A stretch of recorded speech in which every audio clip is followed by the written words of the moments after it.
এই সংসারে এমন কখনোই হবে না যে আপনি কিছু একটা করলেন কিন্তু তার মূল্য আপনাকে দিতেই হলো না। যে কোনো কাজের জন্য, যে কোনো কর্মের জন্য আপনাকে মূল্য দিতেই হবে। প্রকৃতিও আমাদের এটাই শেখায়। আকাশে দেখুন সূর্যকে, প্রত্যেকদিন আমাদের প্রকাশ প্রদান করেন। এনাকে সূর্যনারায়ণ বলা হয়। ইনি কি মূল্য প্রদান করেন? নিজে জ্বলতে থাকেন। ধরিত্রী মাতা, এই ভূমি, ইনি কি মূল্য প্রদান করেন? প্রহার সহ্য করেন। আমরা এই ধরিত্রীতে প্রহার করে মাটি খুঁড়ে তাতে বীজ বপন করি, তবেই আমরা অন্ন লাভ করি, তবেই ফসল পাই। জীবনে যদি আপনাকে সফল হতে হয়, সম্মান পেতে হয়, যশ পেতে হয়, তাহলে আপনাকে মূল্য দিতেই হবে।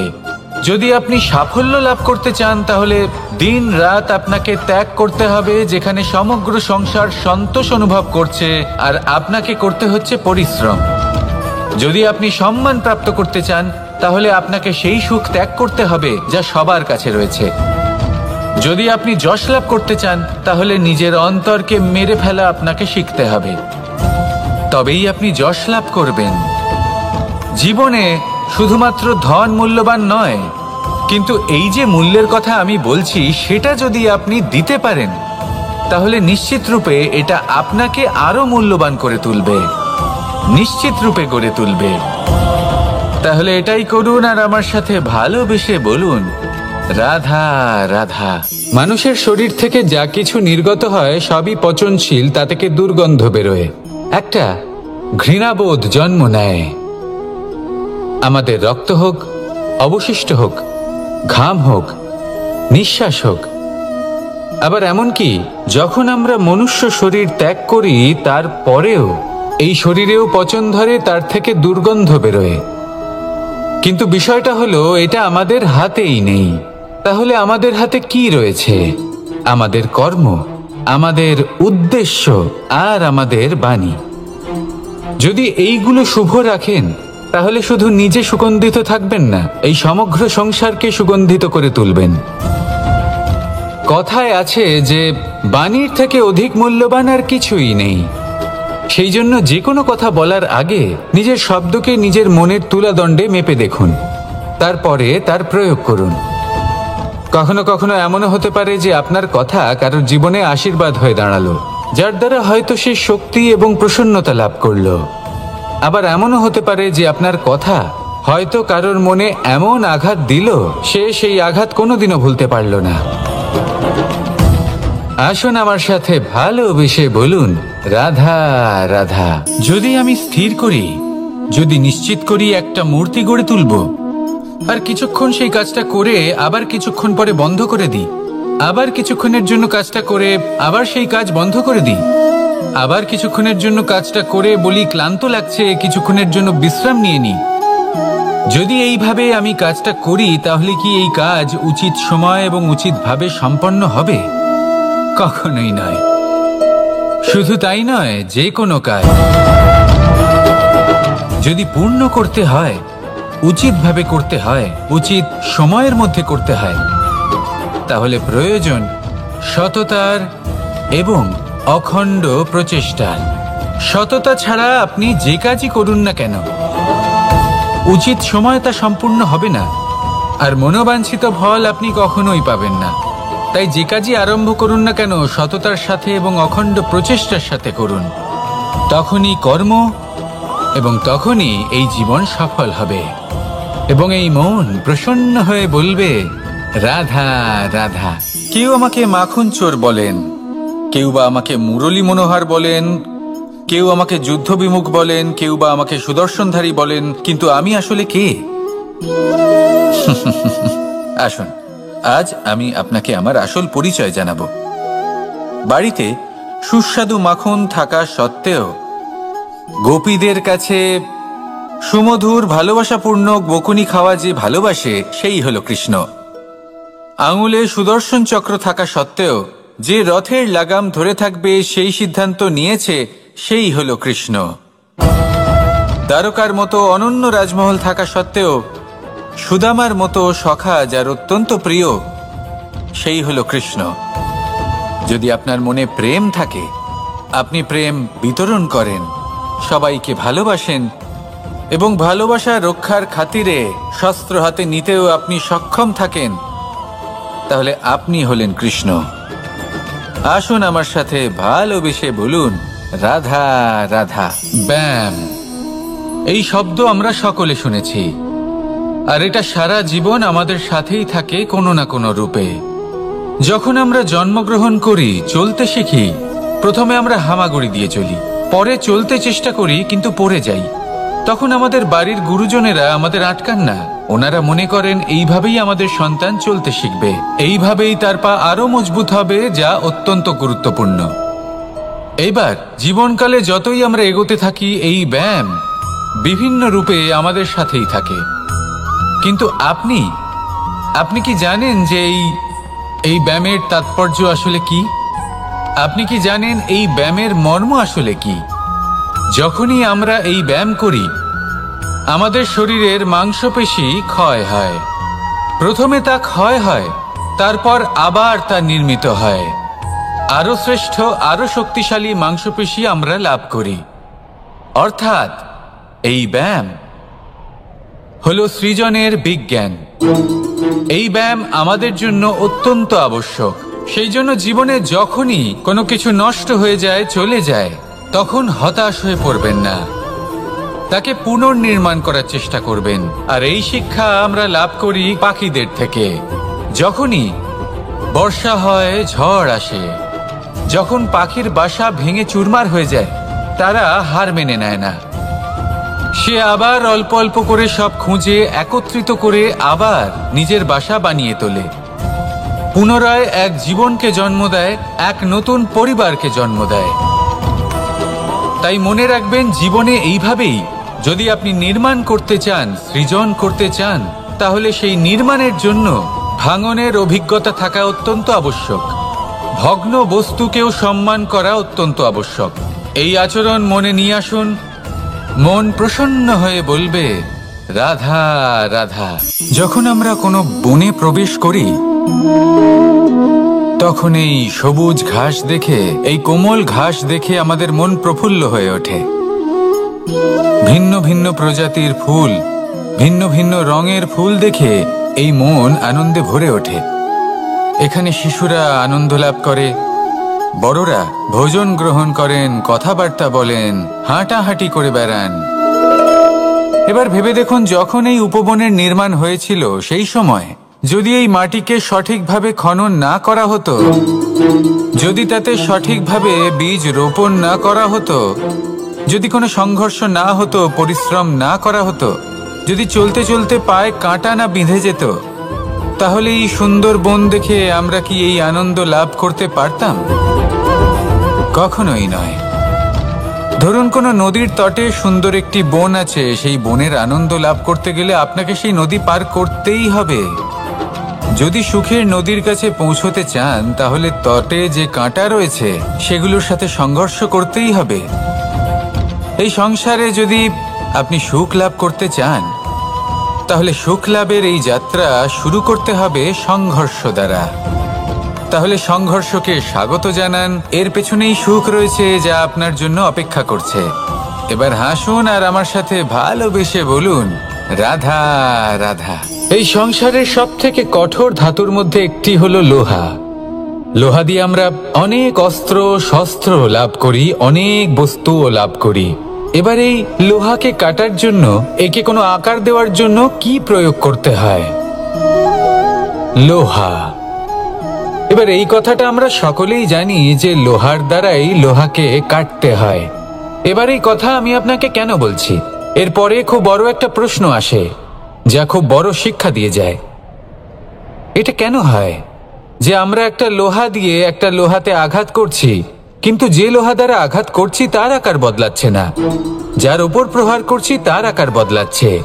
এতে পার্থক্যটা কোথায়? পার্থক্য হলো তাপমাত্রার। দেখুন, যে লোহাকে আমরা কাটতে চাই তার তাপমাত্রা বাড়াতে হয়, তাকে গরম করতে হয়। আর যে লোহা দ্বারা আমরা আঘাত করতে চলেছি, সেই লোহা আমাদের ঠান্ডা রাখতে হয়। অর্থাৎ ঠান্ডা লোহা গরম লোহাকে কেটে দেয়। এবার এই শিক্ষা কি আমাদের জীবনে যথেষ্ট নয়? আমাদের জীবনে অনেক সমস্যা আসতে পারে, কিন্তু আমাদের এই বিষয়ে বিশেষ খেয়াল রাখতে হবে যে আমাদের মনকে আমরা যেন ঠান্ডা রাখি, এই মস্তিষ্ককে শান্ত রাখতে হবে। যদি আমরা ক্রোধ বা ঈর্ষার আগুনে জ্বলতে থাকি, বিদ্বেষের আগুনে জ্বলতে থাকি, তাহলে আমরাও সেই লোহার মতোই হয়ে যাব যার তাপমাত্রা অত্যন্ত বেশি। তখন যে কেউ এসে আমাদের বিচ্ছিন্ন করে চলে যাবে। মনে রাখবেন, যিনি যত বেশি স্থির বুদ্ধির অধিকারী, যিনি হলেন সবথেকে বেশি শান্ত, তিনি হলেন সবথেকে বেশি বলশালী। তাহলে শান্ত থাকুন আর আমার সাথে ভালোবেসে বলুন, রাধা রাধা। আলস্য আপনার আরো একটা অত্যন্ত বড় শত্রু, যা আপনার মনের মধ্যে বসবাস করে আর ধীরে ধীরে আপনার কার্য শরীরের একটা অংশ হয়ে ওঠে। সব কাজে দেরি করিয়ে দেয়, সবকিছু নষ্ট করে দিতে পারে এই আলস্য। এই কাজ আজকে হলো না, কোনো ব্যাপার নয়, কালকে করে নেব।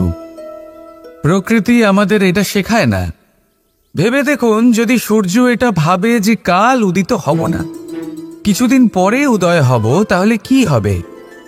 সমগ্র পৃথিবীর বিনাশ হয়ে যাবে, ঠিক কিনা? দেখুন, এই আলস্য নিয়ে খুব সুন্দর একটা কথা আছে, আলস্যস্য কুতো বিদ্যা। অর্থাৎ যিনি অলস হয়ে বসে থাকেন তিনি বিদ্যা লাভ করেন না, জ্ঞান লাভ করেন না, আর জ্ঞান না থাকলে তিনি ধন অর্জন করতে পারেন না। তার জীবনে সুখ স্বাচ্ছন্দ্যের অভাব থাকে, বন্ধুর অভাব থাকে। যেখানে সুখ স্বাচ্ছন্দ্য নেই, মিত্র নেই, আপনজন নেই, জ্ঞান নেই, সেখানে আনন্দ কিভাবে বাস করতে পারে? সেই জন্য কথায় আছে, যিনি কর্ম করেন তিনি এই সংসারে যে কোনো সুখ স্বাচ্ছন্দ্য ভোগ করতে পারেন। তাই কর্ম করুন, সময়কে সম্মান করুন, আর এই আলস্যের উপর বিজয় লাভ করুন। আর আমার সাথে ভালোবেসে বলুন, রাধা রাধা। সিংহকে বনের রাজা বলা হয়। অত্যন্ত শক্তিশালী হয় সে, তার পরিবারও খুব বড় হয়। কিন্তু যদি এমন হয় যে সিংহের পরিবারে নিজেদের মধ্যেই কলহ সৃষ্টি হয়, যদি তারা নিজেরাই লড়তে থাকে, তাহলে কি হবে? সিংহকে মেরে তার পরিবারকে মেরে ফেলে শেয়াল বনের রাজা হয়ে উঠবে। এবার এই কথা শুধুই সিংহের উপর প্রযোজ্য নয়, বরং প্রত্যেকটি ব্যক্তি, প্রত্যেক পরিবার, প্রত্যেক সম্প্রদায়, প্রত্যেক রাজ্যের উপর প্রযোজ্য হতে পারে। পরিবারে যদি মতভেদ বেড়ে যায়, তাহলে সেই পরিবার ভেঙে যেতে পারে। ইতিহাস এই বিষয়ের সাক্ষী। যদি সমাজের মানুষ নিজেদের মধ্যেই লড়তে থাকেন, তাহলে কেউ রাজা হতে পারেন না, বরং অন্য কেউ সেই কলহের সুযোগ নিয়ে নিজে রাজা হয়ে বসেন। একতার গুরুত্ব বুঝতে শিখুন। ঘুরে ফিরে বিষয়টা এসে দাঁড়াচ্ছে সেই ভালোবাসায়, কারণ ভালোবাসাই হলো সেই যা সকলকে একসাথে বেঁধে তাদের আনন্দে রাখতে পারে। প্রেমের থেকে বেশি শক্তিশালী আর কিছুই নেই। তাই এই প্রেমকে নিজের মনে জাগ্রত করুন, নিজের পরিবারে বর্ষণ করুন, সমাজে বর্ষণ করুন, রাজ্যে বর্ষণ করুন, আর এই ভালোবাসার সাথেই বলুন, রাধা রাধা। আপনি কখনো মাখনের হাঁড়ি ভেঙেছেন? কত আনন্দ পাওয়া যায়। এই মাখনের হাঁড়ি ভাঙলে পুরো মাখন আমাদের গায়ে এসে পড়ে আর মন উচ্ছ্বসিত হয়ে ওঠে। কিন্তু তার জন্য বালগোপালদের কত চেষ্টা করতে হয় সেটা কখনো ভেবে দেখেছেন? প্রথমে বড়ই পরিশ্রম করে একের উপর এক সাবধানে ওপরে চড়তে হয়, তারপরে ভারসাম্য বজায় রাখতে হয়, পড়ে গেলে হবে না। তারপর এই হাতের দ্বারা সেই মাখনের হাঁড়ি ভাঙতে হয়, তখন মাখন পড়ে। এবার এরকমই কিছু আমাদের জীবনে আমাদের সাথেও হয়। এবার আপনি বলবেন যে মাখনের হাঁড়ি ভাঙার এই প্রক্রিয়া, তার সাথে জীবনের কি সম্পর্ক থাকতে পারে? আসলে আমাদের মনের মাঝেও একটা হাঁড়ি রয়েছে, অহংকারের হাঁড়ি। আর এই অহংকারের হাঁড়ি যখন ভেঙে যায়, তখন প্রসন্ন হবার আনন্দ চতুর্দিকে ছড়িয়ে পড়ে। এই মন, এই আত্মা, এই দুই প্রসন্ন হয়ে যায়। কিন্তু তার জন্য আপনাদেরকেও বালগোপালের মতো চেষ্টা করে যেতেই হবে, ভারসাম্য বজায় রাখতেই হবে। মনের মাঝে এবং এই বুদ্ধিতে, ভালো এবং মন্দের মধ্যে, লোভ এবং পরমার্থের মধ্যে। আর তারপর নিজে হাতে অহংকারের এই হাড়ি ভেঙে দিতে হয়। দেখুন, যদি ঈশ্বরের সঙ্গ লাভ করতে চান তাহলে অহংকারের এই হাড়ি ভাঙতেই হবে। আসুন আর আমার সাথে ভালোবেসে বলুন, রাধা রাধা। এগুলো হলো নিম পাতা। যদি এগুলো চেখে দেখেন তাহলে মুখ বিকৃত হবে। এগুলো কি তেঁতো খেতে, হে নারায়ণ! এর থেকে বেশি তিক্ত সংসারে আর কিছুই হতে পারে না। হয়তো আপনি এগুলো ফেলেও দেবেন, কিন্তু যদি এই স্বাদের ঊর্ধ্বে উঠে এই নিমের বিষয়ে আপনারা জানতে চেষ্টা করেন তাহলে আপনি জানতে পারবেন যে এই নিম কতটা বেশি গুরুত্বপূর্ণ, কত গুরুত্বপূর্ণ ওষুধ, আর আমাদের শরীরের জন্য কতটা বেশি লাভজনক। এই নিম, এর মধ্যে অনেক রোগের উপশম নিহিত রয়েছে। এবার জীবনে আমরা বিভিন্ন মানুষের সাথে পরিচিত হই, নেত্র দ্বারা তাদের দেখি, কিন্তু তাদের আমরা খুব একটা পছন্দ করি না। সেক্ষেত্রে আমাদের কি করা উচিত? অন্তর মন দিয়ে তাদের দেখা উচিত। ওনাদের রূপ রং নয়, ওনাদের ব্যবহার, ওনাদের গুণাবলী দেখা উচিত। কারণ হতে পারে ঠিক যেমন নিম পাতা বাস্তবে খুব তেঁতো কিন্তু আমাদের শরীরের পক্ষে লাভজনক, সেইভাবেই এইসব মানুষ যাদের দেখলে আমাদের ভালো লাগে না, যাদের রূপ রং আমাদের পছন্দ হয় না, হয়তো সেই মানুষগুলোই আমাদের জীবনকে পূর্ণরূপে পাল্টে দিতে পারেন। হতে পারে তাদের মধ্যে এমন ক্ষমতা রয়েছে, আমাদের সুখ, শান্তি, প্রেরণা প্রদান করতে পারেন, আমাদের দুঃখ হরণ করতে পারেন, আমাদের পথ দেখাতে পারে। সেই জন্য যখনই কোনো ব্যক্তিকে দেখবেন, চর্মচক্ষু নয় অন্তর্মন দিয়ে দেখবেন, রূপ রং নয় গুণাবলী দেখবেন, মানুষকে আরো ভালোভাবে বুঝতে পারবেন। আর এই মন প্রসন্ন হয়ে বলবে, রাধা রাধা।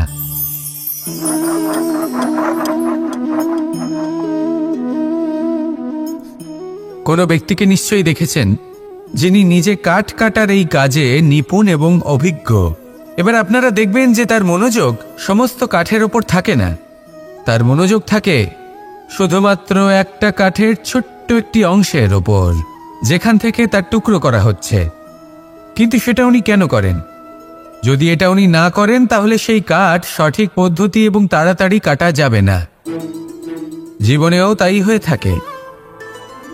আপনি হয়তো কোনো লক্ষ্য স্থির করেছেন বা পথ নির্বাচন করেছেন বা কাজ স্থির করেছেন যেটা আপনি করেই ছাড়বেন। তাহলে নিজের সম্পূর্ণ মনোযোগ শুধুমাত্র তার উপর কেন্দ্রীভূত করুন। যদি আপনার মন এদিক ওদিক তাকাতে থাকে, অস্থির হয়ে পড়ে, বিচলিত হয়ে পড়ে, যদি তা হয়ে থাকে তাহলে আপনি অবশ্যই অসফল হবেন। তাই কর্মঠ থাকুন, নিরন্তর কর্ম করতে থাকুন এবং পূর্ণ মনোযোগ দিয়ে নিজের কাজ করুন। নিজের পথে অগ্রসর হন বা নিজের লক্ষ্য প্রাপ্ত করতে চেষ্টা করুন। তারপর দেখুন কি হয়, কিভাবে উচিত পথে এবং তীব্র গতিতে আপনার লক্ষ্য আপনার কাছেই পৌঁছে যায়। আর আপনার এই মন প্রসন্ন হয়ে বলে, রাধা রাধা। পায়েস হলো আমার বিশেষ প্রিয়। এর মধুর স্বাদ মনকে প্রফুল্ল করে তোলে। ছোটবেলায় মা আমার জন্য পায়েস বানাতেন এবং আমাকে বলতেন যে গরম থাকতে থাকতে খেয়ে নে কানাই, ঠান্ডা হয়ে গেলে ভালো লাগবে না। কিন্তু আমিও দুষ্টু ছিলাম, ঠান্ডা হওয়া পর্যন্ত অপেক্ষা করতাম, আর ঠান্ডা হয়ে যাওয়ার পরে মার কাছে যেতাম আর ওনাকে বলতাম যে মা, পায়েস তো ঠান্ডা হয়ে গেছে, এটা গরম করে দিন। তখন মা হাসতেন আর বলতেন যে পায়েস না হয় আমি আবার গরম করে দেব কানাই, কিন্তু এর মধুর স্বাদ, সেই মিষ্টত্ব, সেই সুবাস, সেটা আবার ফিরে আসবে না। কথাটা সত্যি। আর এই সত্যটাই আমাদেরও জীবনের সত্য। আমাদের জীবনের মধুর সম্পর্কগুলি, এতে যখন কটুভাব প্রবেশ করে তখন সেই মিষ্টত্ব ফিরিয়ে আনা প্রায় অসম্ভব ব্যাপার হয়ে যায়। আপনি চেষ্টা করে সেই সম্পর্ক ঠিক করতেই পারবেন, তার জন্য অগাধ পরিশ্রম করতে হবে, কিন্তু আবার সেই মিষ্টত্ব কখনো ফিরে আসবে না। সেই জন্য আপনার জীবনের যে মধুর সম্পর্ক আছে, যতটা সম্ভব চেষ্টা করুন তাতে মিষ্টত্ব বজায় রাখতে। কটুভাব আসতে দেবেন না। আসুন আর আমার সাথে মধুর স্বরে বলুন, রাধা রাধা। এই সংসারে সব থেকে ভয়ানক এবং গভীর অন্ধকার কোনটা? সেটা যখন মেঘ সূর্যকে ঢেকে দেয় এবং সংসার অন্ধকারাচ্ছন্ন হয়ে ওঠে, নাকি তখন যখন সূর্যাস্তের সময় ঘনিয়ে আসে, সূর্য ঢলে যায় এবং এই সংসারে অন্ধকার ছেয়ে যায়, নাকি সেই অমাবস্যার রাত্রি যখন চতুর্দিকে ঘন অন্ধকার থাকে এবং চন্দ্রমার প্রকাশ কোথাও থাকে না? না, এই সংসারে সব থেকে বেশি ভয়ানক অন্ধকার হল মানসিকতার অন্ধকার। মানসিকতা খুব গভীর একটা বিষয়। এই মানসিকতাই সত্যের রূপ ধারণ করে এবং আমাদের এই মানসিকতা এবং বিবেকে একটা সূর্য থাকে। যদি আমরা এটা জীবন থেকে বের করে ফেলি, তাহলে নিরাশা, হতাশা, অসফলতা এর এমন এক ঘন অন্ধকারে আমরা পিষে যাব যে তার থেকে বাইরে বের হওয়া প্রায় অসম্ভব ব্যাপার হয়ে দাঁড়াবে। বড়ই কঠিন হয় সেই সময়। সেই জন্য ইতিবাচক মনোভাব থাকা খুব প্রয়োজনীয়। এটা ভাববেন না যে এটা আমার সাথে কেন হলো, এই সমস্যা কেন এলো, ওই ব্যক্তি আমার সাথে এটা কেন করলেন। এটা ভাবুন যে আমি জীবনে যে পরিস্থিতিতে দাঁড়িয়ে আছি তার থেকে আমি ঠিক কিভাবে বাইরে বেরোতে পারবো। যতই ঘন অন্ধকার থাকুক না কেন, খুব ছোট একটা প্রদীপের প্রকাশ আমাদের পথপ্রদর্শক হয়ে দাঁড়াতে পারে। আর আমাদের জীবনে এই ছোট্ট একটা প্রকাশ হলো আশা। এই আশার একটি কিরণ আমাদের অত্যন্ত গাঢ় অন্ধকারেও পথ দেখাতে পারে। তাই এই আশাকে সবসময় মনে প্রজ্বলিত করে রাখুন। গাঢ় থেকে গাঢ় অন্ধকারের সাথে, কঠিন থেকে কঠিনতর সমস্যার সাথে লড়াই করুন, সামনে এগিয়ে চলুন, আর আমার সাথে ভালোবেসে বলুন, রাধা রাধা।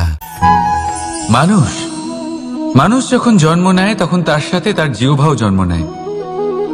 কিছু বছর পরে তার দাঁতও ওঠে, আর বৃদ্ধ অবস্থায় এই দাঁত তার সঙ্গ ছেড়ে চলে যায়।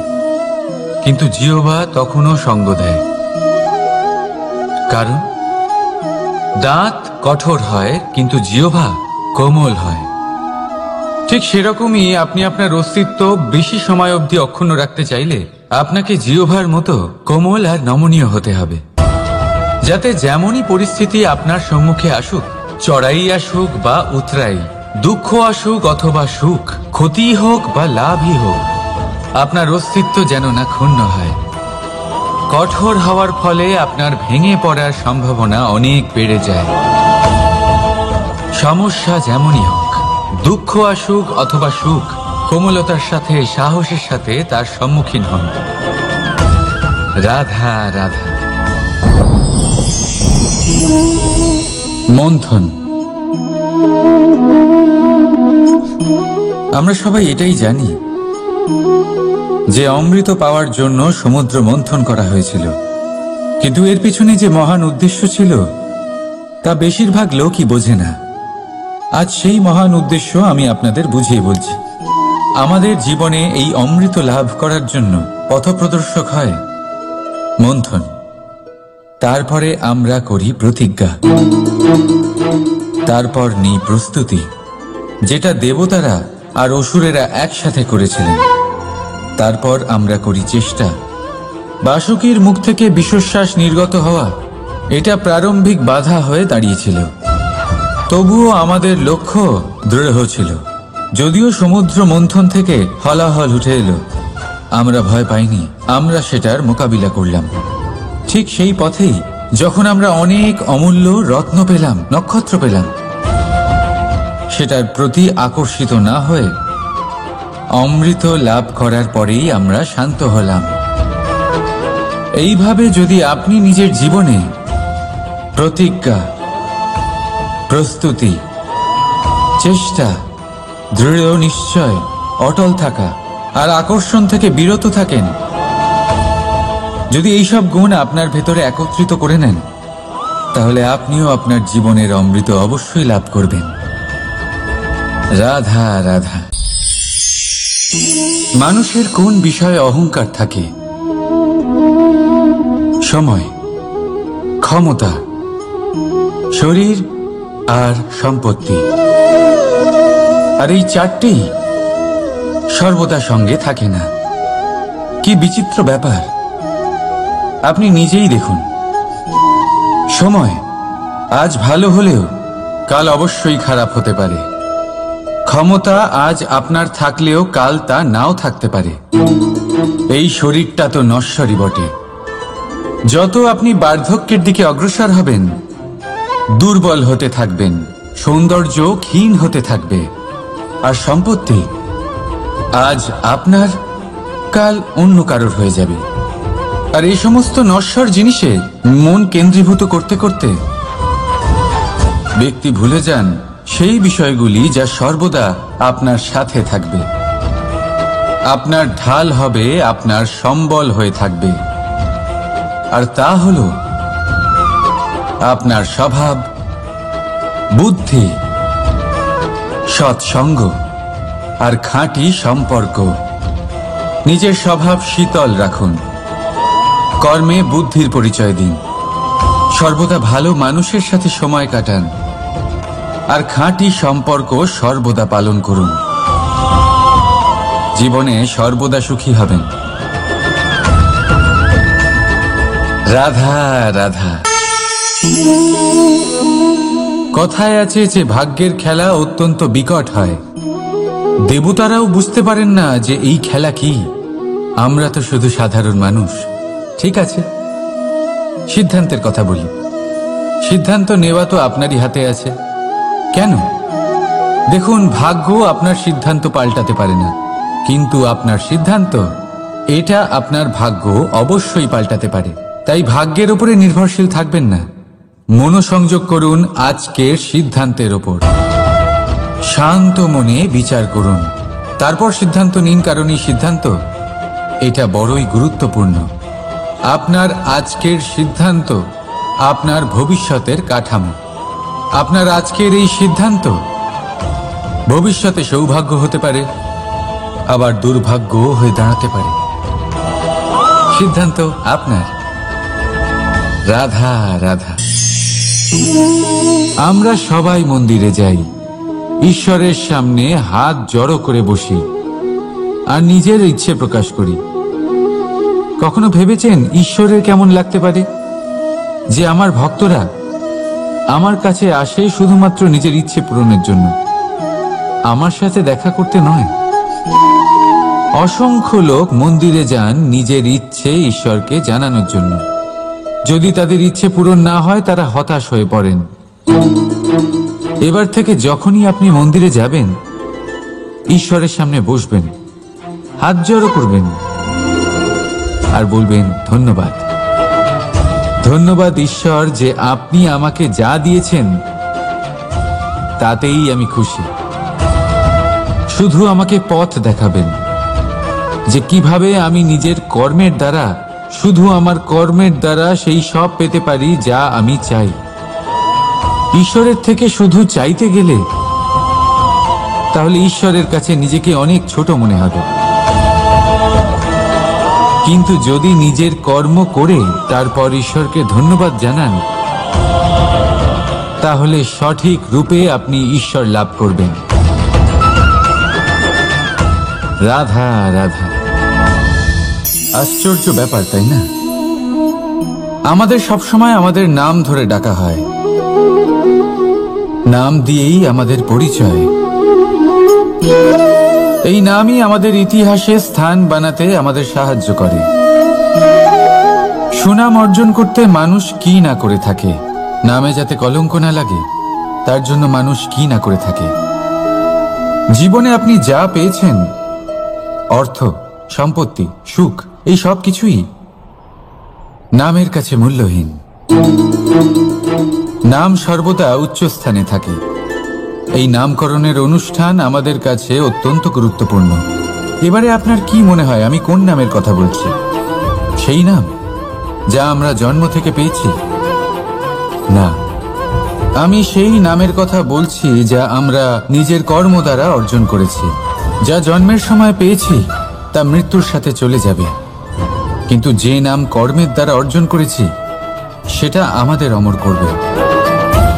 মাতা পিতা আমাদের জন্ম দেয়, জন্মের সাথে সম্পর্ক দেয়, সমাজ থেকে পাই বন্ধু, প্রকৃতি থেকে পাই খাদ্য, যদি এমন কিছু থাকে যা আমরা নিজের যোগ্যতায় পাই, তা হলো আমাদের কর্মের ফল, সেই নাম যা আমরা আমাদের কর্মের দ্বারা অর্জন করেছি। তাই সর্বদা ভালো কর্ম করুন,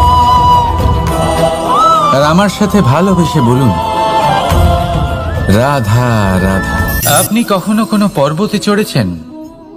কথায় আছে, যখন আমরা পর্বত আরোহণ করি, ওপরে ওঠার সময় দুর্ঘটনার সম্ভাবনা কিছুটা কমে যায়। সেখানেই যখন পর্বত থেকে নিচে নামি, তখন দুর্ঘটনার সম্ভাবনা অত্যন্ত বৃদ্ধি পায়। অর্থাৎ নামার সময় আমাদের আরো ভারসাম্য বজায় রাখতে হয়, আরো সাবধানে থাকতে হয়, অর্থাৎ বিবেককে জাগিয়ে রাখতে হয়। এবার জীবনেও সাফল্যের পর্বত আরোহণের সাথে এটাই হয়। যখন আমরা সাফল্যের পর্বত আরোহণ করতে থাকি, তখন এমনি আমাদের লক্ষ্য আমাদের গন্তব্যের দিকে থাকে। আমরা নিরন্তর পরিশ্রম করি, চেষ্টা করতে থাকি, আমাদের মধ্যে সেই উৎসাহ থাকে, সেই সাহস থাকে। কিন্তু একটা কথা সত্যি, সমস্ত আরোহণের পরে অবরোহণ থাকে। আর এই অবরোহণই থাকে যেখানে বেশিরভাগ মানুষ নিজের ভারসাম্য বজায় রাখতে পারেন না, আর সেখানেই ভেঙে পড়েন। তাই জীবনে যদি সাফল্যের শিখরে পৌঁছতে চান, তাহলে আপনাকে নিরন্তর প্রয়াস করতে হবে, সংঘর্ষ করতে হবে, পরিশ্রম করতে হবে, আর নিজের লক্ষ্যের দিকে একাগ্রতা কেন্দ্রীভূত করতে হবে। তাহলে আপনি নিজের লক্ষ্য অবশ্যই পাবেন। কিন্তু যখন অবরোহণের সময় আসবে, যা নিশ্চিত রূপে আসবেই, তখন আপনাকে সংঘর্ষ করতেই হবে, ধৈর্য ধরতেই হবে, সাবধানে থাকতেই হবে, ভারসাম্য বজায় রাখতেই হবে। এটা হলো অত্যন্ত আবশ্যক, কারণ পরবর্তী সাফল্যের শিখরে আপনাকে পৌঁছতেই হবে, আর তার জন্য আপনাকে সুরক্ষিতভাবে অবরোহণ করতেই হবে। ঠিক কিনা? আসুন আর আমার সাথে ভালোবেসে বলুন, রাধা রাধা। প্রসন্নতা এমন এক অনুভূতি যা আমরা সকলে পেতে চাই। এবার এটা ভেবে দেখুন যে আমরা আমাদের প্রসন্নতার জন্য অন্য কাউকে দায়ী কেন করি। আজও এরকম কিছু করেছে, ওর জন্য আমি দুঃখী হয়ে আছি। আজও এমন কিছু করলো যার ফলে আমার মন প্রসন্ন হয়ে উঠল। না, আপনাকে স্পষ্ট করে একটা কথা বলে দিই, আপনার প্রসন্নতা না শুধু আপনার নির্বাচন, না শুধু আপনার হাতে রয়েছে, বরং আপনি নিজের প্রসন্নতাকে নিজেই আকৃষ্ট করেন।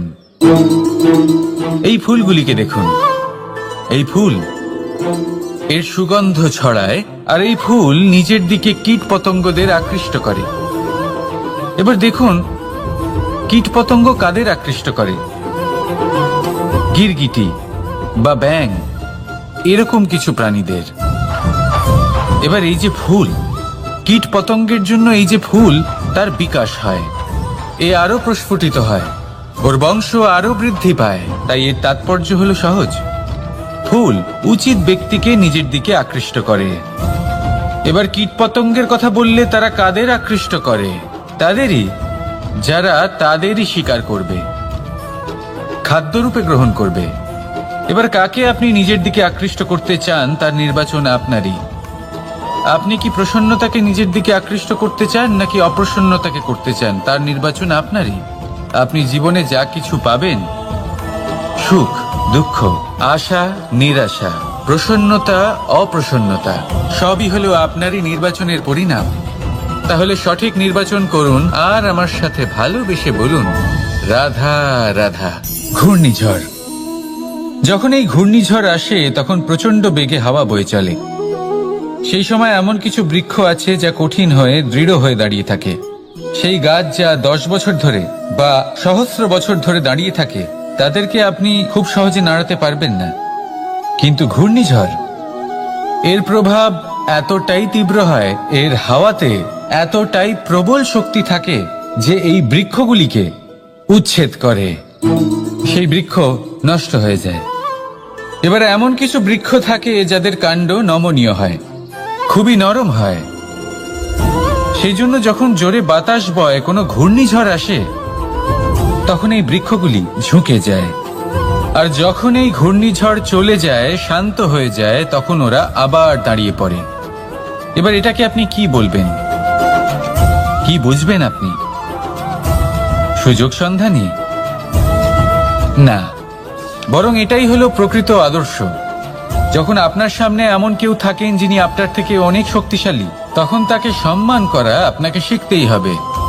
তাই মনে রাখবেন, এই সংসারে যখনই দুই শক্তির একে অপরের সাথে সংঘর্ষ হয় শুধুই বিনাশ হয়, কিন্তু যখন শক্তির সাথে আসক্তি মিলিত হয় সেখানে সুরক্ষা থাকে, সেখানেই কিছু নির্মাণ হয়।